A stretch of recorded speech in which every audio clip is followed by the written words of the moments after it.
فتح مکہ ہوا، نبی پاک صلی اللہ علیہ وسلم نے نا سیدنا بلال حبشی کو کعبے کی چھت پہ کھڑا کیا.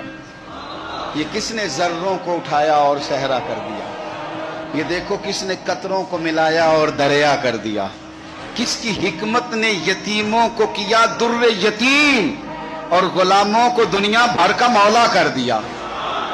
نبی پاک صلی اللہ علیہ وسلم نے سیدنا بلال کو کعبے کی چھت پہ کھڑا کیا تو حارث بن حشام اور سہیل بن عمر یہ کہنے لگے دیکھو ایک سیاہ فام کو اذان دینے کھڑا کر دیا ہے.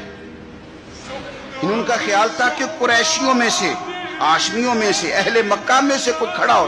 ایک سیاہ فام حبشی کعبے کی چھت پہ چڑھا دیا. یہ خود پسندی ہے نا کہ ہم فلاں بن فلاں ہوتے، فلاں کو کھڑا کر دیا ہے. اللہ تعالیٰ نے آیت نازل کر دی، فرمایا ان اکرمکم عند اللہ اتقاکم. فرمایا اللہ کی نظر میں معزز وہ ہے جو زیادہ پرہیزگار ہے.